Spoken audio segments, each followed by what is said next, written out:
지난 26일 한중 한일 양자회담에 이어서요. 27일에는 한중일 3자 정상회담이 잇따라 열렸죠. 우여곡절 끝에 4년 5개월 만에 만난 3국은 과연 어떤 소통을 했을까요?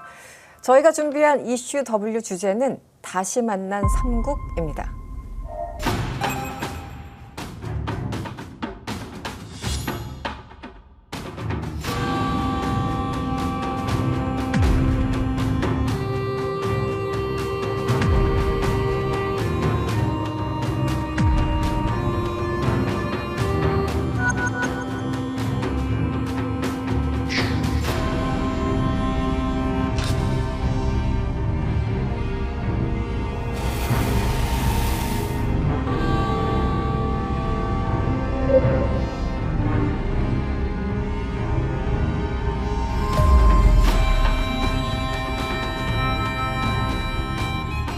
다시 만난 3국 회담, 이런저런 이야기들도 들리고 잡음들도 좀 있는 것 같은데 간단하게 좀 총평을 듣고 시작할까 합니다. 먼저 알포 기자님 어떻게 보셨습니까? 뭐 회담이 워낙 여러 개가 열려가지고 좀 헷갈리기도 하는데. 저는 안 열릴 거라고 생각했었는데 열리게 됐으니까 좀 다행이라고 보거든요. 안 열릴 거라 생각했다고요? 왜냐하면 좀 약간 최근에 와서 뭐 물론 한일 관계가 좀 약간 좋아졌는데 근데 또 중국이랑 관계가 너무 틀어졌었고 그리고 중국하고 일본 관계가 살짝 좀 약간 그렇게 싹 좋지는 않았는데 그래도 한일 중 회담이 열린다는 자체가 좀 약간 이 동네만으로도 좀 편하게 숨을 쉴 수가 있어서 너무 좋았다. 3국 정상회의가 열린 게 어디냐 일단. 네. 저는 외국 언론들을 좀 찾아봤는데 외국 언론들은 너무 관심이 없어서 좀 놀랐어요. 너무 외면? 뭐 이런 겁니까? 외면이라기보다 아마도 이게 시진핑 주석이 참석하는 게 아니라서 정상급 회담이라고는, 그러니까 서밋이라고는 좀 보지 않는 것 같더라고요. 그런 분위기가 또 있었군요. 예. 뭐 사실은 이제 명칭 가지고도 여러 가지 말들이 좀 있습니다. 저 같은 경우도 뭐 2000년대 초반에 외교부 출입할 때부터 지금까지 항상 한중일로 기사를 써왔고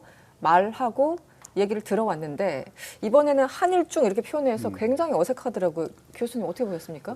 이 회의체하고 우리가 어떻게 부르기로 한 거하고는 약간 구분을 해서 봐야 됩니다. 네. 삼국 정상회담 이 회의 자체는 그 다음 개최국을 뒤에 부르게 정했어요. 이게 이제 일본이 2008년에 제일 먼저 열었고 그 다음에 하는 순서대로 가는 거죠. 그러니까 이번에는 우리 한국이 개최했고 다음이 일본이고 다음이 중국이니까 한일중 이렇게 부르는 겁니다. 만약에 일본에서 다음 10차 회의를 개최하면 일중한이 되는 거예요. 그렇게 되는 겁니까? 그러니까 그 다음 거로 부르기로 했는데 그 전에도 이게 통용이 됐었지만 우리 지난 정부나 이런 데서는 우리 입에 너무 붙어 있잖아요. 한중일이. 네. 그냥 그대로 부른 겁니다. 그리고 실제로 일본은 일중한이라고 하고요.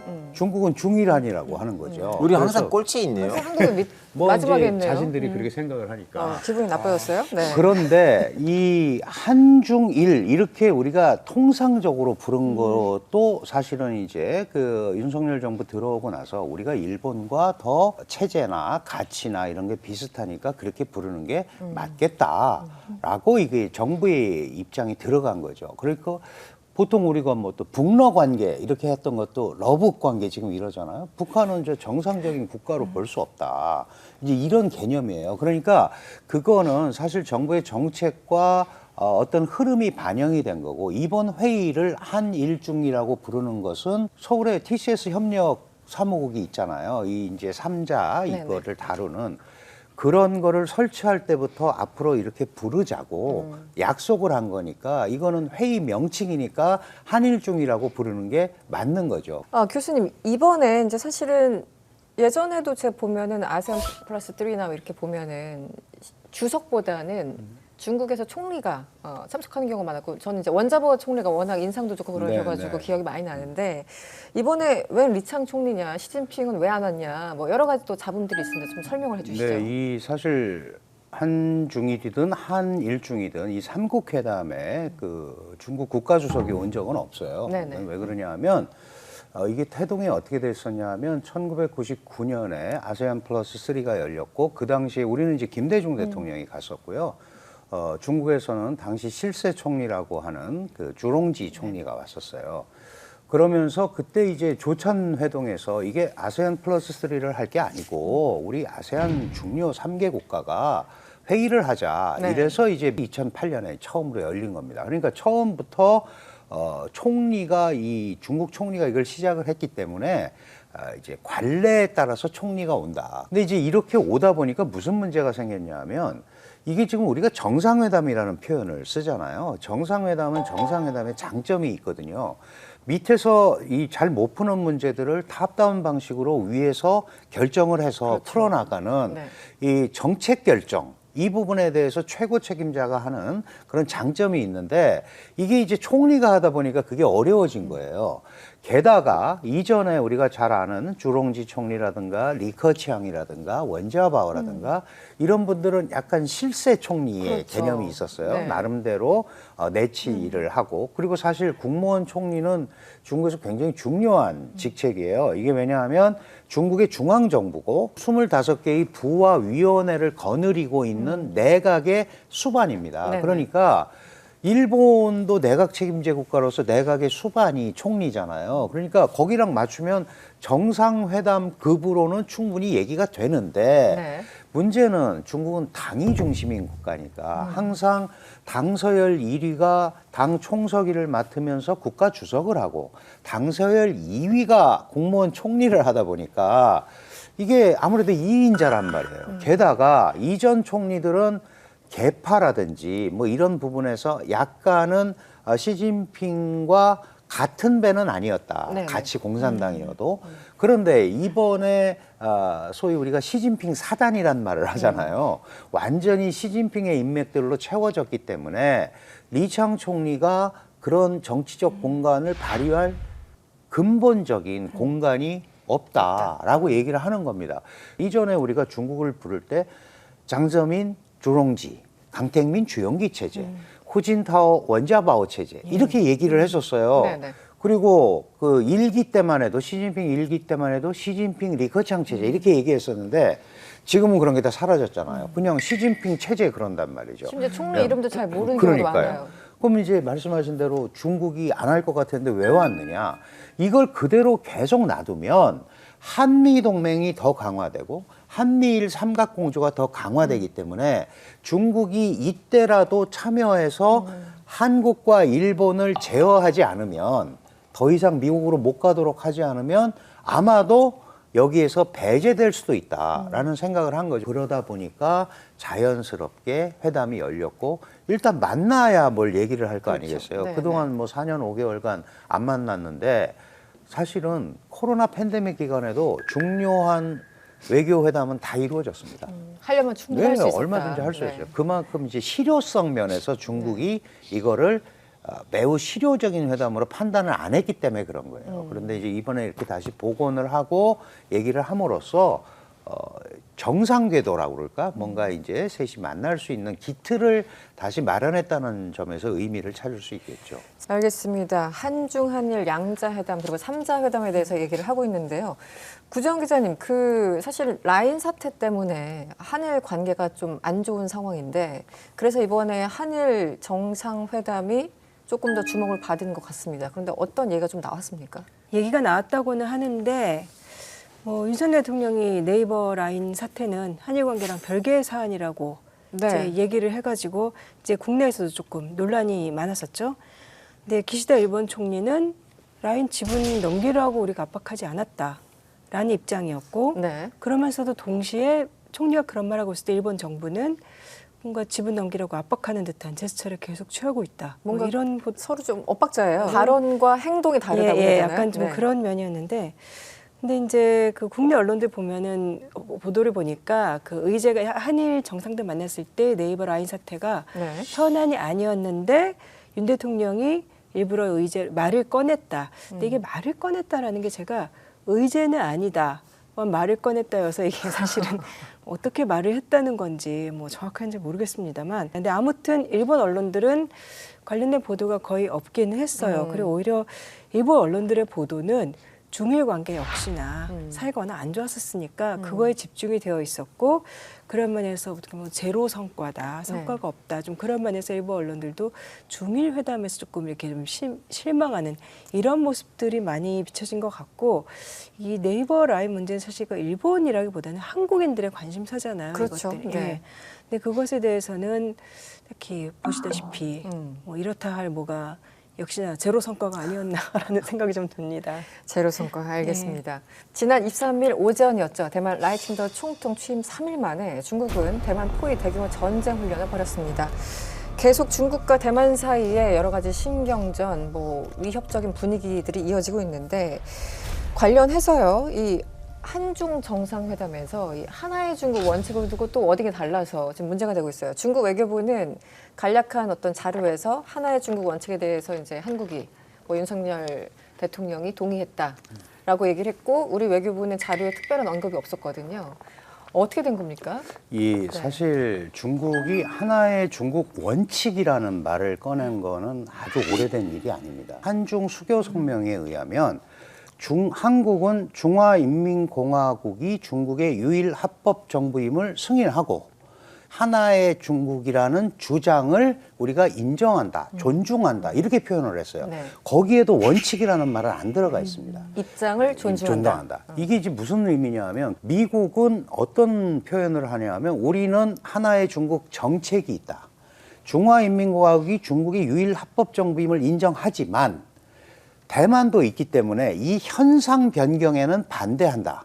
이게 하나의 중국 정책이에요. 네. 그러니까 우리도 국제주의적 원칙에 따라서 지금 우리가 중화인민공화국을 중국의 유일 합법 정부로 인정을 했으니까 그 상황에 국한을 해서 이걸 보는 거예요. 그런데 네. 중국은 그걸 확대 해석을 하는 거죠. 네. 그게 바로 하나의 중국 원칙이다. 하나의 중국을 인정한다 그러면 한국이 하나의 중국 원칙을 인정했다. 이렇게 이제 조자를 집어넣는 거예요. 어떤 일방이 일방적으로 현상을 변경하는 데 대해서 반대한다라는 입장입니다.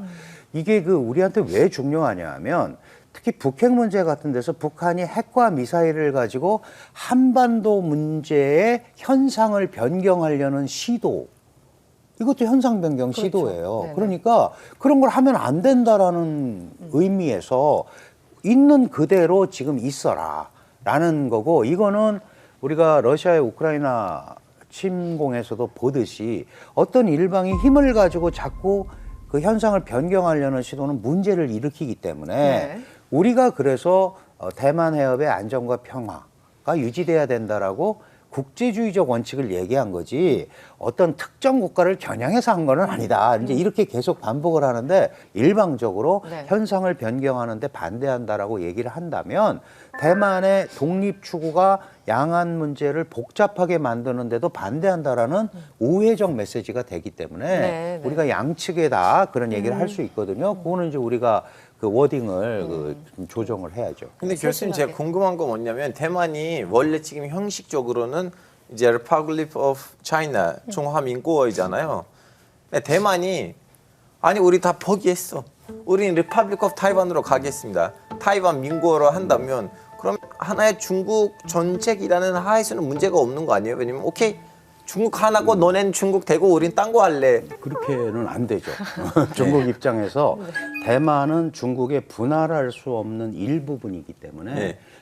대만이 중국에서 벗어나는 데 대해서 중국은 이걸 굉장히 중요한 민족 문제, 통일 문제로 생각을 합니다. 그리고 그게 중국 지도자의 굉장히 중요한 덕목이에요. 중국은 어떻게 얘기를 하냐면 1945년부터 49년까지의 국민당과 공산당의 내전에서 국민당을 이끌던 장개석이 패해서 대만으로 패주를 했고, 그래서 장지예스라는 사람은 여기가 중화민국이고 중화민국은 현재 대만에 있다.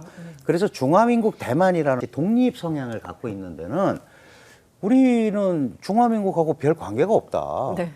우리는 별개다. 이게 이제 그 천수이비엔이나 이런 사람들이 했던 건데, 차이원이라는 지난번 총통은 앞에다가 꼭 대만 얘기를 할 때 중화민국을 갖다 붙여서 얘기해요. 중화민국 대만. 그러면서 사실 피해간 거죠. 왜냐하면 중화민국은 만청 정부를 물리치고 1911년에 중국의 국부인 손문 선생이 건국한 아시아 최초의 공화정 국가란 말이에요. 그러니까 그것도 중국의 뿌리와 관계가 있는 거죠. 그러니까 적어도 중국에게 대만이 중국의 뿌리 자체를 부정을 하는 건 아니구나라는 메시지를 주기 때문에 지금도 라이칭더가 중화민국이란 말을 씁니다. 그냥 여담으로 말씀드리면 라이칭더 총통은 굉장히 강경한 독립주의자예요. 네네. 그리고 이 사람 사무실에는 중화민국 청천백일기를 걸지 않았었습니다. 그랬어요. 자기는 독립을 해야 된다라고 생각을 했는데 이번에 당선이 되고 나서 바로 다음 날 이제 당선인 신분으로 회의를 해야 될 거 아니겠어요? 네. 회의하는데 자기 사무실에 중화민국 국기를 걸었어요. 걸었어요? 네. 중국을 얘기할 때 우리 입장에서는 사실 가장 중요한 건 경제 이슈죠. 각각의 나라 경제 상황도 중요하고 특히 중국의 경제는 우리나라에도 영향을 미치기 때문에 굉장히 중요한데요. 미국 블룸버그 통신은 중국의 개혁 개방이 시작된 덩샤오핑 그때 당시부터 시진핑 현 주석에 이르기까지 약 45년간 중국인들의 소득 증가율 그리고 자유 억압도 등을 비교 분석해서 보도한 바가 있습니다. 표 기자는 결과가 어땠는지 매우 궁금합니다. 부동산 시장의 붕괴 그리고 미국과의 무역 전쟁 그리고 기업가의 단성 그리고 코로나 이제 19 팬데믹으로 이제 봉쇄가 됐기 때문에 이거 다 이루어졌다고 볼 수도 있긴 하지만 네. 결론적으로는 시진핑의 이제 1기 2013년부터 18년까지 그 기간을 잡으면 중국에서 1인당 실질 가처분 소득이 증가율이 5% 정도 낮아졌대요. 그리고 원래 이제 10%쯤 올라가고 있었는데 네. 지금 거의 반토막이 난 거예요. 그것뿐만 아니고 민주주의적으로도 후퇴가 있어요. 예전에 이제 기업가들이 와서 공산당에서 이렇게 좀 안내도 하고 이렇게 했으면 좋겠다고 하고 토론도 하고 약간 노동 쪽에 있었던 이제 시민단체 인사들도 좀 약간 활동도 하고 네. 뭐 물론 생 민주주의 국가라 볼 수는 없지만 그래도 좀 약간 북한 같은 분위기는 전혀 아니었고 나름 좀 약간 민주주의의 좀 약간 씨앗들 네. 빛들이 보이는 모습들이 있었고요. 네. 그리고 언론에서도 정부 정책을 비판하는 글들이 나오고 있었는데 최근에 와서 그런 모습들이 사라졌어요. 한마디로 자유 억압도가 더 강해졌다는 네. 뜻이네요. 근데 경제적으로도 후퇴됐고 민주주의도 후퇴됐다고 보시면 됩니다. 지표가 다 안 좋습니다. 네. 어떻게 보셨어요, 교수님? 사실 이제 중국은 그전에는 그 경제 성장률도 발표하지 않았어요. 이제 문화대혁명 끝나고 개혁 개방하면서 발표했고 100불도 안 되는 아주 최빈국이었죠. 그러니까 워낙 기초가 없는 데서 시작을 하니까 초기의 발전이 굉장히 빠르죠. 그리고 특히 덩샤오핑이 개혁 개방이라는 거를 기치를 내세운 건데 특히 중요한 게 개방입니다. 개방이라는 거는 서구의 서방이 짜놓은 국제 분업 시장, 특히 미국이 짜놓은 국제 분업 시장에 들어가겠다라는 선언이거든요. 네네. 그러면서 세계의 공장이 됐고 엄청나게 많은 물건을 싼 가격으로 저임의 노동력을 이용해서 만들어서 사실은 국제 다자경제 무역 체제의 최대의 수혜자가 중국이에요. 그러니까 많이 발전을 했는데 이제 이 기본으로 올라온 게 커지니까 제가 이런 표현은 좀 적절하지 않습니다만은 우리 반이 100명인데 100등 하던 친구가 조금 노력하면 뭐 70등, 80등 하는 거는 쉬운데 이게 한 20등 하는 친구가 5등 안에 들어가려면 정말 어렵잖아요. 그러니까 시진핑 체제가 2012년에 시작을 하는데 네. 호진타오 원자바오 말기에도 중국은 이제 우리가 중속 성장에 들어갈 수밖에 없다라는 생각을 계속 했었고 2015년경에는 중국은 중속 성장에 들어왔다라고 선언을 합니다. 그러면서 시진핑이 뭘 강조하냐면 이 GDP 숫자에 너무 우리가 현혹되지 말자. 질이 중요하지 뭐 몇 퍼센트 이런 거에 하지 말자라는 얘기를 했거든요. 그때 많은 사람들이 이제 제대로 성장 못할 거니까 미리 네. 저렇게 앓는 소리를 하는구나 라고 얘기하는 사람도 있었지만 네. 실제로 경제가 계속 발전을 해서 아까 말씀드린 대로 5등 안에 들어가고 이러는 거는 쉽지가 않은 거죠. 중국이 개혁 개방 이후에 발전을 항상 따질 때 개혁이 먼저냐 발전이 먼저냐 이거가 이제 고민이잖아요. 근데 시진핑은 올라와서 뭘 강조했냐 하면 안전이 더 중요하다. 안전? 안전. 안보? 국가 안전, 안보. 뭔가 때다가 안보라는 개념을 도입을 해서 이게 중요하다라고 얘기를 하니까 네. 뭐 개혁이건 발전이건 이게 우선순위에서 약간 뒤로 밀릴 수밖에 없는 거죠. 네. 전체적인 흐름을 보면 정치적으로는 민족주의를 강조하고 외교적으로는 공세주의. 이제 중국의 힘을 세계에 과시해야겠다. 그러다가 보니까 이제 전랑외교 같은 부작용도 나온 거예요. 늑대 외교. 늑대 네. 외교. 그 다음에 이제 군사적으로는 확장주의입니다. 이제 중국의 힘을 군사력으로도 보여야겠다. 그러니까 그 이전에 개혁 개방을 추진하던 덩샤오핑이나 장저민이나 후진타오는 국내 문제에 천착을 해서 국내 발전을 어떻게 시켜야 될 건다 뭐 이런 거에 관심이 많았는데 시진핑이라는 지도자는 올라와 나서 중국의 꿈을 외치는 거예요. 세계적 중국을 만들겠다. 그러니까 이게 레벨이 달라진 거죠. 네. 그러다 보니까 1대1로 같은 게 나오는 거예요. 그러면 충돌이 되잖아요. 그러면 교수님 그 국내 시장이 내수 시장이 이렇게 얼어붙은 이유가 정확하게 뭐예요? 돈이 안 돌아서 그래요. 부동산 이런 데 돈이 너무 많이 묶여 있고 취업이 안 되니까 가처분 소득이 안 생기잖아요. 네. 내가 돈을 벌어야 뭘 살 거 아니에요. 그리고 빈집이 저렇게 많은데 우리가 요새 얘기한 대로 영끌을 해서 집을 사고 싶어도 내가 취업을 해서 내 직위가 올라갈 거고 돈이 앞으로 더 들어올 거니까 무리해서 저걸 사자 이런 마음이 들어야 되는데 지금 그렇게 할 수가 없잖아요. 없으니까 돈이 생기면 저축을 해요. 그럼 교수님 그 말씀은 그러면 결국은 중국인들이 중국 경제의 미래에 대한 신뢰가 약하죠. 없다라는. 지금은 이 상태로 가서는 돌파구가 어렵다라고 생각을 하고 있는 거예요. 그럼 중국 정부는 돈을 확 풀어가지고 이걸 정리를 하면 되는데 중국은 아픈 기억이 있어요. 2008년 서프라임 모기지 사태 때 그 소위 부양자금을 우리 돈으로 한 800조 그게 경기 부양자금으로 했는데 그 돈이 다 어디로 갔냐면 부동산, 주식시장으로 가서 거품을 만들어버린 거예요. 그러니까 돈 잘못 집어넣어서 그쪽으로 흘러가면 지금 부동산이나 여기도 힘든데 더안 좋아지는. 이게 걷잡을 수 없게 될 수도 있다. 만약에 이렇게 계속 나가면 그 소위 회복력 여기에 문제가 생길 수밖에 없기 때문에 재도약하는데 굉장히 어려울 수 있다라고 많이 그 소위 우려를 하는 겁니다. 그래서 뭐 우리도 막 중국 부동산 기업 망하니까 중국은 이제 망했다. 저도 무슨 프로에 나가서 유튜브에서 얘기하면 다 망했다고 얘기를 해서 그런 건 아니고 네. 이렇게 가면 네. 회복력이 네. 엄청나게 떨어질 거고 그렇다면 중국이 갖고 있는 국제 경제지위가 문제가 생기고 국제 경제주의가 문제가 생기면 국제 정치적 지위도 문제가 생기는 거예요. 발언권이 약해지잖아요. 그래서 교수님의 이 말씀을 쭉 듣다 보니까 저의 어떻게 보면 마지막 질문은 그래서 시진핑의 운명이 되겠는데요. 지금까지 어쨌든 순항을 했고 지난 2018년에 뭐 임기 제한도 폐지하고 연임이 됐죠. 그리고 더 쭉 갈 수도 있는 것이고요. 그런데 경제가 지금 안 좋고 뭐 부동산, 요즘 MZ 세대들은 또 자유를 원하는데 굉장히 좀 억압적인 사회 구조. 그러면 시진핑이 도대체 어떻게 뚫고 나갈 것인가? 시진핑이 뭐 시황제라고 그러고 시진핑은 영원할 것 같고 그렇지만 사실 그렇지는 않습니다.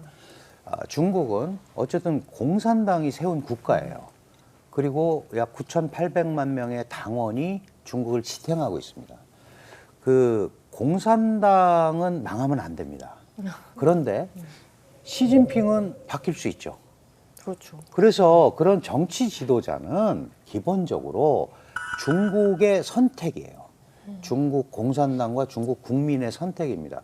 사실 그 덩샤오핑이 올라오고 나서 제일 먼저 총석에 앉힌 사람이 호야방이라는 사람이에요. 그 다음에 자오즈양이라는 사람을 앉혔는데 이 사람들도 굉장한 개혁주의자고 이 국민들로부터 호응도 많았어요. 그런데 호야방 같은 경우는 굉장한 급진주의자입니다. 개혁을 하려면 제대로 해야지. 전반 서화론자래요. 서구화. 야, 이왕 할 거면 서구화하자. 그러다가 당내에 문제에 부닥쳐서 낙마를 했고 그다음에 자오즈양은 천안문 사태를 미온적으로 대처했다고 그래서 3년 만에 물러나게 된 거예요. 다시 말씀드리면 중국 공산당은 공산당이 망하는 지경까지 이런 흐름이 흘러가게 되면 아마 자기네들 집단주의를 발휘할 거예요. 그럴 때마다 나오는 게 뭐 조정과 타협에 의해서 뭐 이렇게 한다 이런 표현을 쓰거든요. 그러니까 시진핑이 잘하면 그거는 중국 국민들이 선택할 일이죠. 근데 억지로 해서 계속 가는 거는 사실 굉장히 어려울 수밖에 없다. 결론적으로 시진핑의 운명은 공산당이 결정한다. 그렇죠. 이 정도 네, 네, 네. 정리하면 될까요? 국민이 결정한다. 국민이 네, 결정한다. 중국 인민이. 네, 영원한 것은 없으니까요.